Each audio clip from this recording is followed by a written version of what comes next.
লজ্জা নাই, নাশকতা করে টিকটিকি গফরগাঁয়ের জনগণ পিস্তল করে দিবে পায়ের নিচে। গফরগাঁয়ের জনগণ বিপ্লবী জনগণ, জনগণ সংগ্রামী জনগণ, জনগণ সংগ্রামী জনগণ।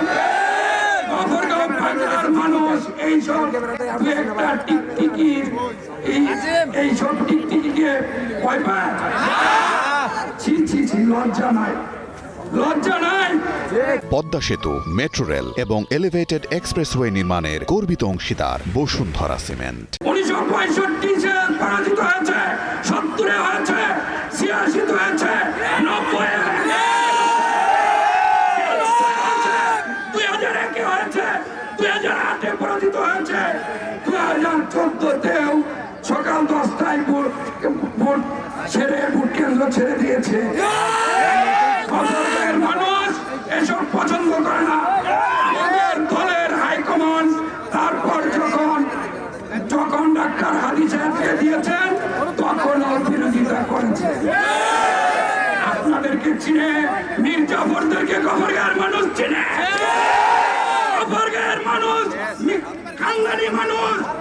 গফরগাঁয়ের বদনাম সারা বাংলাদেশে যারা ছড়িয়েছে, নাশকতায় ছড়িয়েছে, তাদের বিচার আল্লাহ রাব্বুল আলামিন করবেন। আইন শৃঙ্খলা বাহিনী তাদের বিরুদ্ধে আইনানুগ ব্যবস্থা নেবেন। আর গফরগাঁয়ের জনগণ যদি বাড়াবাড়ি করে তাহলে কিন্তু গফরগাঁয়ের জনগণ তাহলে কিন্তু উচিত শিক্ষা দিবে। আমি আপনাদের এইখানে দলের গফরগাঁয়ের বিপ্লবী জনগণ, ধানের শীষের জনগণ, শহীদ জিয়ার আদর্শের সৈনিক, বেগম খালেদা জিয়ার সৈনিক, তারেক রহমানের সৈনিকদেরকে আমি স্যালুট জানাই। আপনারা 12 তারিখ প্রতিটি ভোট কেন্দ্রে বিপুল ভোটে ধানের শীষকে বিজয়ী করবেন। ধানের শীষ বিজয়ী হবে হলে আমাদের নেতা তারেক রহমান প্রধানমন্ত্রী হবেন। বাংলাদেশকে এগিয়ে নেওয়ার জন্য, গফরগাঁও বাংলাকে এগিয়ে নেওয়ার জন্য ওনার মহাপরিকল্পনা রয়েছে।